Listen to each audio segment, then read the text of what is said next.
Good morning, students. Today we are meeting for the first time. I am going to be your new English teacher. My name is Rashmeet Kaur, and during this lockdown, when we have to sit at home and continue with the online classes, I would be teaching you uh, your literature, grammar, and you would be preparing for your final exams. मेरा नाम रश्मीत कौर है. मैं इस lockdown में आपकी online classes में आपको teach करूँगी. अभी तक आपने जो भी कोर्स किया है उसको हम एक बार फॉलो अप कर लेंगे कि क्योंकि 12th ए से 12th जे तक के जो सेक्शंस हैं उनके मॉनिटर से कोऑर्डिनेट करने के बाद ये पता चला है कि सभी का जो कंटेंट है, कवर्ड कंटेंट है, that is different for every class. Some classes they have done till 4 lessons and 4 poems, whereas the other sections have not completed even the second one. और इसमें ये देखते हुए कि आप लोग मोस्टली गवर्नमेंट स्कूल के स्टूडेंट्स हैं and most of the sections are of arts background, only A and B are science and commerce respectively, and rest of the sections like C D E F G H I J K L they have arts subject. So I would be doing a bilingual videos. मैं हिंदी और English दोनों के videos करूँगी ताकि सभी बच्चों को आसानी से जो पढ़ाया जा रहा है कंटेंट वो समझ आ जाए. ठीक है, तो आज हम स्टार्ट करने जा रहे हैं. जैसा कि मैंने आपको बताया था कि पोएम नंबर 3 जो हमारी फ्लेमिंगोज में है, keeping quiet, title keeping quiet by Pablo Neruda, जो कि मैंने आपको पहले ही लिंक भेज दिया था कि एक बार आप वीडियो देख लें और थोड़ा सा गो थ्रू कर लें इस पोएम से, ताकि हम जो है उसके बाद उसके डाउट्स डिस्कस कर लें, उसको अच्छे से समझ लें पोएम को, राइट. और उसके क्वेश्चन आंसर्स डिस्कस कर लें और क्वेरीज डिस्कस कर लें. तो अभी मैंने ये वीडियो बनाया है टू ब्रिंग एवरीथिंग टुगेदर, जो भी आपने देखा समझा और जो भी आपने पेन डाउन किया उसके बारे में डिस्कस करने के लिए. इसके बाद इसके नीचे आपके जो भी डाउट्स एंड क्वेरीज रह जाएंगे, you can write those things as comments and I will get back to you as soon as possible, right. Google meet का भी मैंने आपसे कहा था कि गूगल मीट में भी I will keep meeting with you, a live session with you, जिसमें कि आप लाइव होकर के मुझसे अपने क्वेश्चंस पूछ पाएंगे, क्वेरीज पूछ पाएंगे, and I will be answering those questions. That will also be done. लेकिन वही है कि कई बच्चों ने बताया कि मैम आधे घंटे का जो सेशन रहता है गूगल मीट का, उसमें भी मैम हमारा 50% data out of 1.5 GB per day चला जाता है, and we are not able to continue with other classes and other lectures, and tuitions are also there, and my parents also have to use the phone. तो मतलब बहुत मुश्किल हो जाता है, इसलिए I have made this video the YouTube channel. It will be easy for you to access it. आप अपनी कन्वीनियंस से सुबह शाम या दोपहर या किसी भी समय, जब भी आपके पास फ़ोन अवेलेबल है, जब भी आप फ्री हैं, जब भी आपके पास डेटा है, आप इसको देख सकते हैं, समझ सकते हैं, और जो भी आपके क्वेश्चंस हैं आप उसको पोस्ट कर सकते हैं इसके नीचे, या फिर मेरे पर्सनल व्हाट्सएप नंबर पे भी आप कर सकते हैं. और जैसे ही मैं आपके क्वेश्चंस देखूँगी I will get back to you about it. ठीक है, तो अभी करते हैं poem number 3, keeping quiet by Pablo Neruda. जैसा कि आप ऑलरेडी इसको जा चुके हैं, पढ़ चुके हैं, देख चुके हैं. What does this title suggest you? जो टाइटल है कीपिंग क्वाइट, कीपिंग रहना, क्वाइट चुप. ठीक है, what does it suggest you? It suggest कि हमें चुप हो जाना चाहिए. बट क्या हमेशा के लिए हम चुप हो सकते हैं? बहुत लंबे समय के लिए हम चुप हो सकते हैं? नहीं, राइट. अगर मैं आपको 40 मिनट्स का हमारा पीरियड है और मैं कहूँ चुप रहिए, तो शायद वो भी आप 40 मिनट्स भी नहीं कर पाते, राइट. 40 मिनट के पीरियड में अगर आपको 20-25 मिनट भी चुप रहना पड़ता है तो उसके बाद it is difficult for you. तो लंबे समय के लिए नहीं हो सकता. So what do you think the poem is about? आपको क्या लगता है कि ये पोएम किस बारे में है, right. So it is about going quite. कुछ समय के लिए स्टे स्टिल, यानी कि हिले डुले नहीं, मोशन नहीं करें, कुछ भी नहीं बोलें, स्पीच ना हो, जस्ट कीप क्वाइट, कुछ देर के लिए चुप रहें, ताकि आप अंदर ट्रैवल कर सकें, आप अपने अंतर ध्यान में, अंतर मन में जा सकें और इंट्रोस्पेक्ट कर सकें, राइट. आप अंदर सोच सकें कि एक्चुअली में आपके अंदर चल क्या रहा है, हो क्या रहा है. ठीक है। सो पेब्लो नेरूडा ने ये पोएम लिखी है, उनको नोबेल प्राइज़ भी मिला है लिटरेचर के लिए 1971 में, 1971 में उन्हें नोबेल प्राइज़ मिला था। और इस पोएम में उन्होंने दो ही की पॉइंट्स जो हैं वो हाईलाइट किए हैं। वन इज़ द इंट्रोस्पेक्शन, कि आप बाहर से एपरेंटली दिखने के रूप से चुप हो जाएं, शांत हो जाएं, हिले नहीं बोले नहीं, और अंदर ट्रैवल करें, अंतर मन में, अंतर द्वंद में इंट्रोस्पेक्ट करें, right. Go inside your mind, go inside your body, go inside your thoughts, inside your brain and thought process, and then see what is happening over there. Just do not move, do not do any action for a little while, कुछ समय के लिए, ठीक है। और दूसरा point उन्होंने कहा है कि जब आप अंदर जाते हैं और सोचते हैं और गहन अध्ययन करते हैं, एक डीप थिंकिंग करते हैं, एक क्रिटिकल एनालिसिस आप अपने अंदर करते हैं, तो ही आप अपने आप को समझ पाएंगे कि जो भी एक्शन आप करते हैं, जो भी कर्म आप करते हैं, जो भी डीड आप करते हैं, उसका रेपरकशन, कॉन्सिक्वेंस, रिजल्ट, राइट, उसका परिणाम क्या होता है।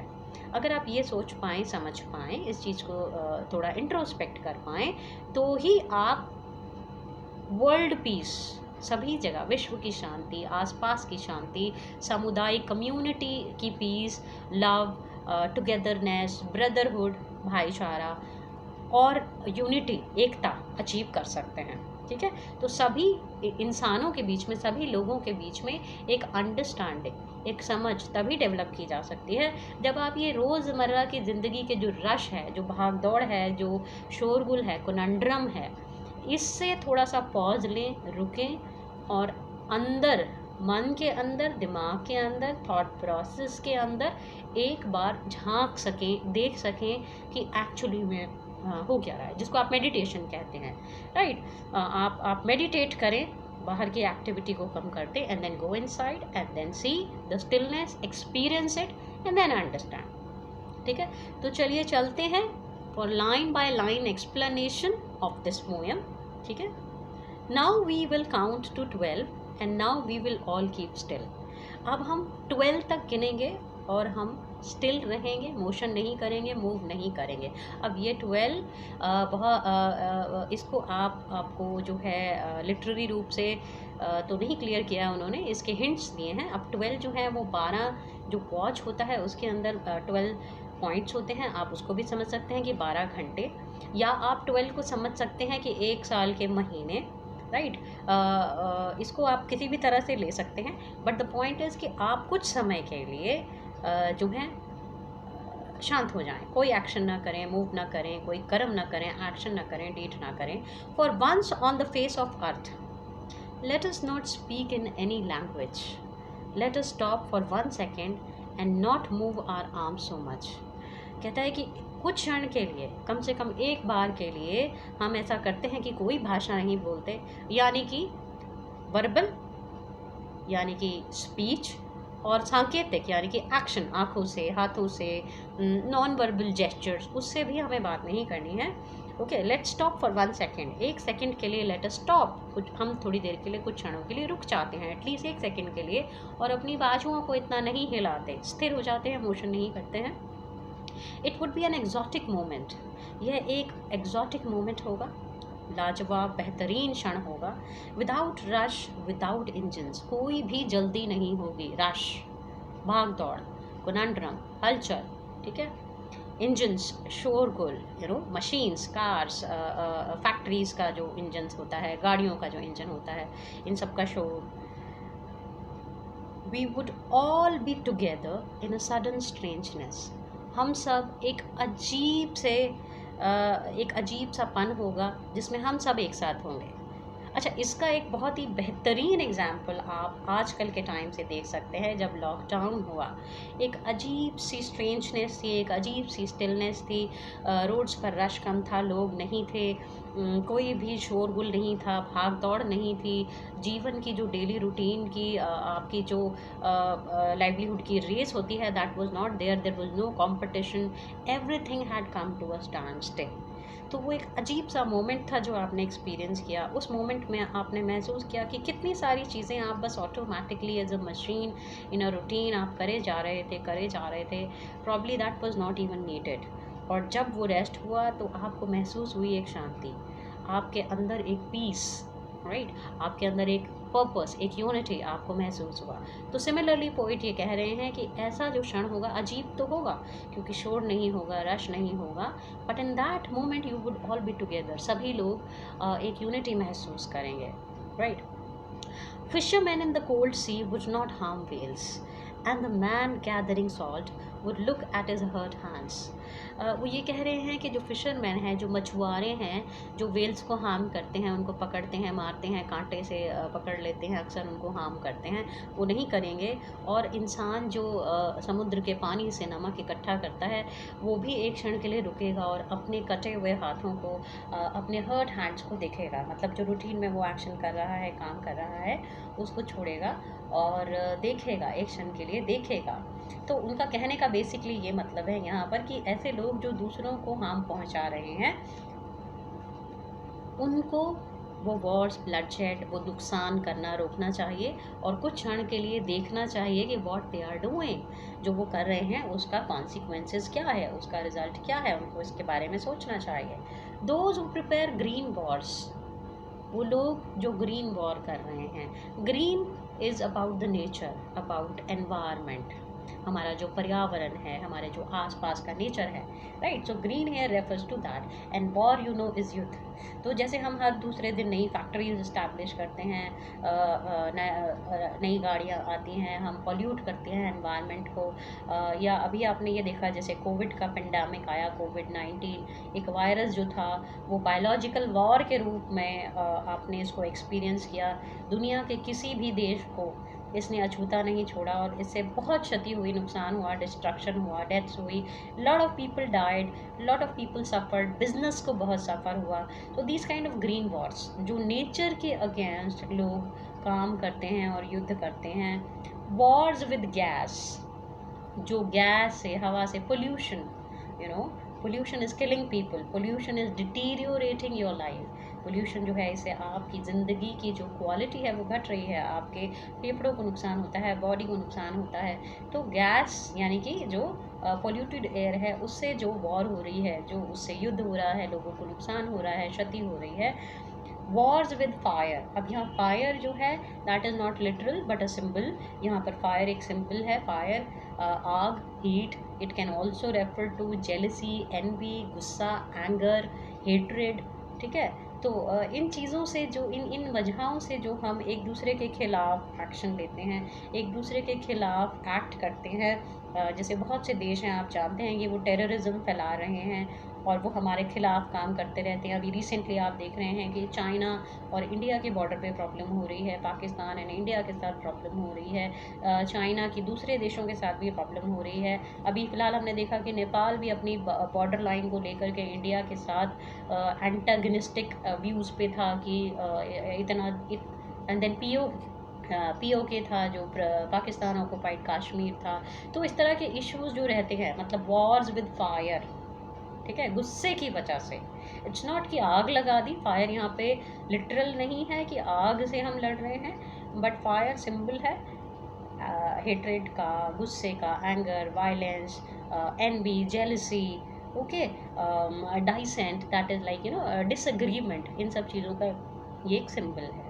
तो ऐसे लोग जो इन सारी ईर्ष्या वगैरह से और गुस्से से वॉर करते हैं। विक्ट्री विद नो सर्वाइवर्स, ऐसी जीत जिसमें कोई सर्वाइवर ही ना बचे, जिंदा ही ना बचे, जैसा कि कोविड में हुआ, कई लाखों लोग अभी तक मर चुके हैं। अमेरिका की बात करें, 24 लाख प्लस लोग इससे प्रभावित हुए, and there are too many deaths, है ना। इंडिया में डेथ का रेशो इतना नहीं है, but then there are lot of people who have been affected. तो ऐसी जीत जिसमें कोई जिंदा ही ना बचे, would put on clean clothes, तो इन लोगों को रुकना चाहिए। जैसा कि पोइट ने कहा कि कुछ क्षण के लिए रुकिए, स्टॉप एंड इंट्रोस्पेक्ट, अंदर जाएं, विचार करें, मनन करें, अध्ययन करें। तो वो इन लोगों को कह रहा है कि प्लीज स्टॉप, इन लोगों को कुछ क्षण के लिए रुकना चाहिए। Would put on clean clothes, clean, साफ क्लोथ्स, कपड़े, साफ कपड़े पहने, and walk about with your brothers in the shed doing nothing, और उन्हें अपने भाई बहनों के साथ शेड में, यानी कि छाया में वॉक करनी चाहिए, डूइंग नथिंग, और कुछ नहीं करना चाहिए मतलब एक्शन ना लें। 2 पल के लिए रुकें, स्टिल हों और इंट्रोस्पेक्ट करें एंड सोचें कि उनके इन एक्शंस का क्या रिजल्ट रहता है। ऐसी जीत जिसमें कोई बचे ही ना। क्या ऐसी वॉर हमें वेज करनी चाहिए? क्या ये सब लड़ाई झगड़ा उचित है? Is it right for us to wage wars against our own brothers? Because boundary के पार भी जो लोग रहते हैं, they are our brothers only, they are our sisters only, right? What I want should not be confuse with total inactivity. Last stanza में poet कहते हैं कि मैं ये नहीं कह रहा कि बिल्कुल काम ही ना करें, कंफ्यूज ना हो, टोटल इनएक्टिविटी नहीं कह रहा मैं, right? Life is what it is about, I want no truck with death. He says life जो है वो हमेशा ही चलती रहती है। मैं डेथ की बात नहीं कर रहा, क्योंकि डेथ ही अकेला ऐसा इवेंट है जिसके बाद सभी तरह की एक्टिविटी परमानेंटली हमेशा के लिए लाइफ लॉन्ग के लिए रुक जाती है। पोएट कहते हैं कि मेरी इस स्टिलनेस को रुकने को डेथ से कंफ्यूज ना कर लें। हमेशा के लिए रुकने के लिए ना मैं कह रहा हूँ और ना ही वो पॉसिबल है, ना ही रेफर कर रहा हूँ। Don't get confused. If we were not so single-minded about keeping our lives moving and for once could do nothing, perhaps a huge silence might interrupt the sadness of never understanding ourselves and of threatening ourselves with death. कहते हैं, poet कहते हैं कि हम single mindedly बस एक ही धुन में, एक ही सोच में चले जाते हैं और एक ही तरह का काम करते रहते हैं, अपनी ज़िंदगी चलाते रहते हैं। और अगर हम कुछ क्षण के लिए साइलेंट हो जाएं, चुप हो जाएं, इनएक्शन में चले जाएं, स्टिलनेस हो जाए, शांति हो जाए, तो ही शायद हम समझ पाएंगे अपने ही एक्शंस को, अपने ही डीड्स को और उसके कॉन्सिक्वेंसेस को, राइट? और तभी शायद हम इस फियर से ओवरकम कर पाएंगे कि ultimately death has to happen. Okay, so he says that there is this sadness happens because you are unmindful of what you are doing, क्योंकि आप नहीं सोचते कि आप क्या कर रहे हैं और उन एक्शंस की वजह से आप दुखी हो जाते हैं, परेशान हो जाते हैं, तो आपको डेथ पे भी डर लगता है। That can only be overcome if you stay still, if you do nothing and meditate and introspect and understand that universal unity, brotherhoodness, love, peace, harmony is important. Okay, perhaps the earth can teach us that this is now going to be the concluding stanza. Perhaps the earth can teach us as when everything seems dead and later proves to be alive. कहते हैं कि शायद हम धरती से ही सीख पाएं कि पहले सब कुछ डेड जैसा जो लगता है वो भी वास्तविक में जीवित होता है, पुनर्जीवित हो जाता है।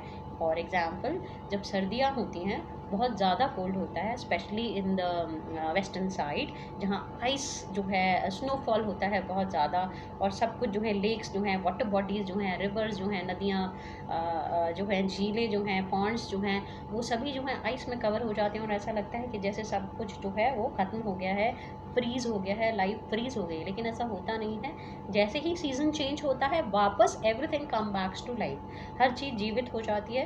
इसी तरह से आप एक सीड का एग्जाम्पल ले सकते हैं, बीज का एग्जाम्पल। बीज जो होता है, मान लीजिए आप एप्पल का बीज देखते हैं, एप्पल का सीड देखते हैं, इट सीम्स डेड, बट अगर आप उसको धरती में बो दें तो उसमें से जीवन निकल आता है, पेड़ निकल आता है, फूड आ जाता है, and then it has life. तो वो वही कह रहे हैं कि धरती जो स्टैंड स्टिल पे लगती है, जो लगता है कि शायद it is dead, nothing is happening, वो भी जीवित होती है और लाइफ चलती रहती है। इसी तरह हमें इस धरती की ही इस सिंबॉलिक चीज़ों से सीखना चाहिए। और वही चीज़ मैं कह रहा हूँ कि कुछ देर के लिए, पोएट कह रहे हैं, वही चीज़ मैं रेफ़र कर रहा हूँ कि कुछ देर के लिए बी स्टिल और थोड़ा शांत हो जाएं and introspect. Now I will count up to 12, और अब मैं 12 तक गिनूँगा, and you keep quiet and I will go. और अब आपकी बारी है कि आप चुप रहें और मैं चला जाऊँगा, ठीक है? Thank you so much. With that we come to conclusion. तो इस तरह से हमारी जो पोएम है उसका line by line explanation I have told you. Okay, key notes I have told you. मैं इसका एक छोटा सा स्क्रीनशॉट भी शेयर कर दूँगी आप लोगों के साथ in your groups. Okay, rhyme scheme अगर हम बात करें इस पोएम में तो वो फ्री वर्स है, इसके अंदर कोई भी और राइम स्कीम नहीं है। पोइटिक डिवाइसेस कई थी. We will discuss that in detail in another lecture. Okay, so let us discuss the questions. First, I will discuss the questions which are there from the NCERT book. All right, I'll show you the questions first. These are the questions. Okay, I will share these questions with you. पहला question है, what will counting up to 12 and keeping still help us achieve?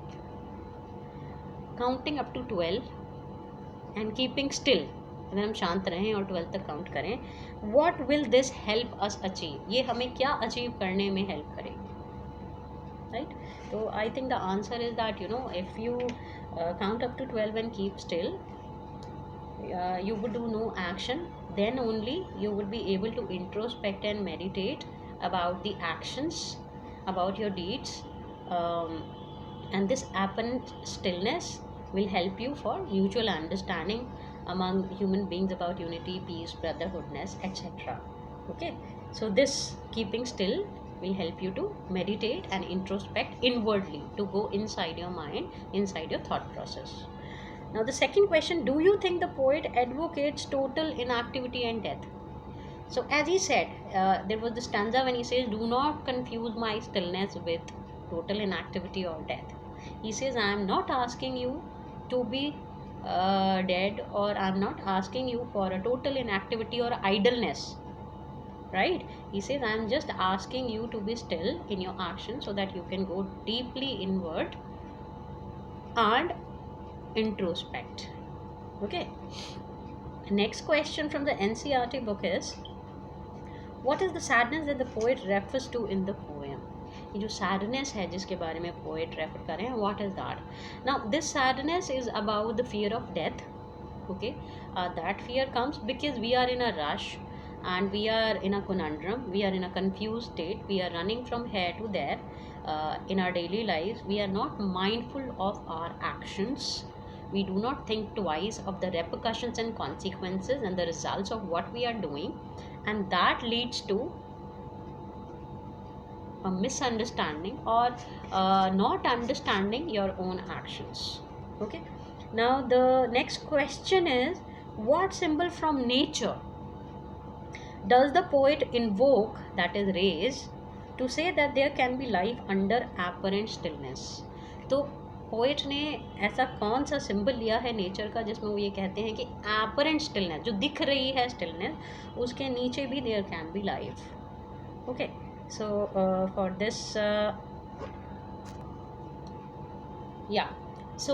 for this ad, as I had given you that example of the seed, and even this example that when there is snow in the western countries, the entire river or the water bodies, they are covered by ice and it seems that they are all dead. But as soon as the season changes, the life re-emerges. There again, like, you know, the fishes are the fish are there, the other water insects or animals, and even birds, they come back. So apparently it may seem that the earth is dead, but life goes on, life is still there, and life never comes to a standstill, even though it appears to be so. And also the example of seed which I had given, that, you know, a seed, it may appear to be dead, that apparent stillness is there, that it is of no use and there is no life, but as soon as it is sown into the earth, the life emerges back from it. Okay, so that is the example. Coming to the end, that was all about the NCERT question answer. Apart from this, I want all of you to do few long questions. I have framed 5 extra questions for you, and of course the questions which come from the same passages, that also I would be giving you as an assignment from this poem. Okay, the first question is, how might a huge silence interrupt the sadness of men? Okay, that's my first question. The second question is, please write down, justify the title Keeping Quiet. as I had started this poem, I had asked you what do you understand by this title, and do you think it is justified on the part of Pablo Neruda, the poet, to use this as the title of the poem, or do you think it is not right and it should have been something else? You just have to start with yes or no, whether you think it is justified or not, and then you have to explain briefly in 3, 4, 5 lines. Question number 3: which exotic moment does the poet refer to, and why is it needed?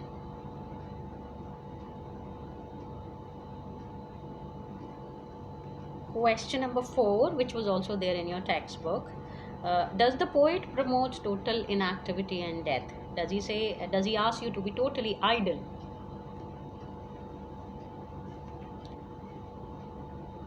And the last question is: what can the earth teach us by being alive but seemingly dead?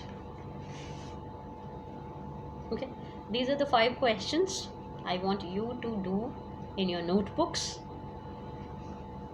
and I would be checking them as soon as we meet together.